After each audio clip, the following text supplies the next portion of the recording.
Lofoten Islands, Norway. This is Lofoten Islands. In this video and a few others, we'll be discussing a rich island group that has a lot to offer, though not much has been said about it. Kindly endeavour to follow us on a trip to Norway to explore this rare gem stuck in the Norwegian Sea. Have you been to Norway? When last did you go there? Can you remember one or two unforgettable experiences you had while there? When next are you planning on visiting the diverse country? You probably missed Lofoten Islands.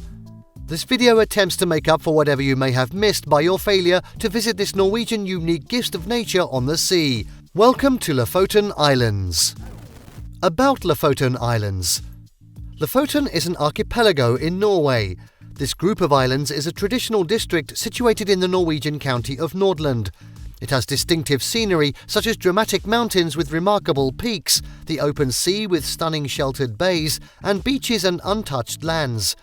The group islands lying off the mainland totally within the Arctic Circle. It comprises the southern end of the Lofoten-Vesterålen and includes the 5 main islands, namely Austvågøya, Gimsøya, Vestvågøya, Flakstadøya and Moskenesøya, extending 70 miles from north to south. The archipelago stretches through a length of about 110 miles. The Vesterålsfjorden, a broad and deep fjord, lies between Lofoten and the mainland. Composed of volcanic rocks such as gneiss and granite, the islands are the seriously eroded tops of a partially submerged range of mountains. The highest peak is Higravtinden, which is 3,760 feet on Austvågøya. Also, 2 important towns, Austvågøya and gneiss, are in the middle of the Lofoten Islands, precisely on the island of Vestvågøya. Gneiss is approximately 42 miles west of the town of Austvågøya and 40 miles east of the village of in Moskenesøya. It is also about 105 miles north of the Arctic Circle and approximately 1,500 miles away from the North Pole. Lofoten Islands experience one of the largest elevated temperature anomalies considering its high latitude. The second town, Austvågøya, is on Austvågøya. It is the major town and chief port of the islands. The population of Lofoten's islands is currently estimated to be 24,500. Apart from the 5 main islands making up the archipelago connected by the E10 scenic route, there are 2 others, namely Værøy and Røst, which are accessible by ferry from Moskenesøya. The islands that have been described as the most beautiful in the world occupy an area of 474 square miles. History of Lofoten Islands. According to History by Robert M. and others, there is evidence that humans had settled in Lofoten as far back as 11,000 years ago. However, the earliest archaeological sites that have any real bearing on the history of the islands are only about 5,500 years old, detailing the transition from the early to late Stone Age. Also, notable human activities such as Iron Age agriculture and livestock, indicating significant human habitation, are traceable to 250 BC. More remarkably, the islands have definitely and continuously been inhabited since at least 1120. Fishing has expectedly always been predominant on this island. Thus, not later than 1120, King Øystein reportedly built a church and lodgings for some fishermen near Kabelvåg on Austvågøya.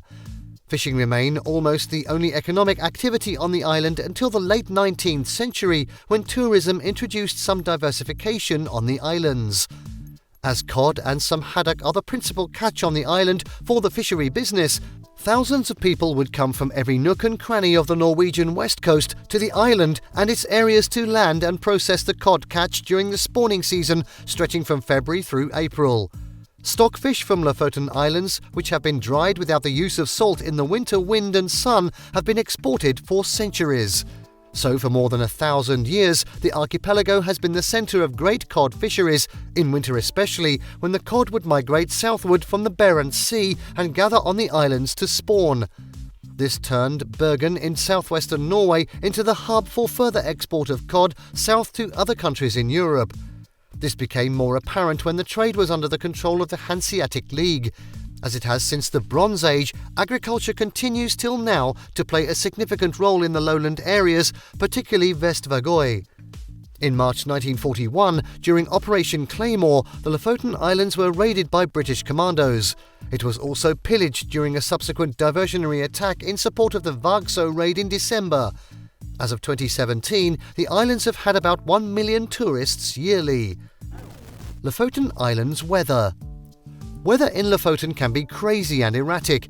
It's not dependable. It changes dramatically, even on the same day. July and August are the only months you can have a relatively stable weather. Under the Köppen climate classification, this group of islands features a mostly subpolar oceanic climate, although some parts, such as Skrova, feature a temperate oceanic climate. But winter temperatures in Lofoten are mild because of its location north of the Arctic Circle. In relation to latitude, this possibly is the world's largest positive temperature anomaly. This results from the temperate waters of the Norwegian Sea. Winter usually produces strong winds, snow and sleet. Late autumn also witnesses strong winds. Substantial amounts of snow usually fall on mountains, and avalanches may stream down from the steep slopes. From around May 25th to July 17th, the sun is above the horizon continuously in Austvågøya. In winter, the sun doesn't rise from around December 4th to January 7th. In Leknes, on the other hand, the sun is usually above the horizon from May 26th to July 17th, and in winter, the sun doesn't rise between December 9th and January 4th. Winter colours are an exciting feature of winter in Lofoten. They display a costume palette of deep reds and blues after the new year. There'll be a change to the clearest pastel colours you could imagine. The dipping of the sun below the horizon creates colours that you'd not see at any other time of the year. Because there are shorter days, you have a bright chance of seeing the northern lights, which may sometimes show themselves in a veil of warm green tones. At other times, they flare across the sky in a colour inferno, going from white to a reddish purple. Lofoten's island culture. Though not a very popular huge group of islands, Lofoten has huge contributions to Norwegian cultural heritage.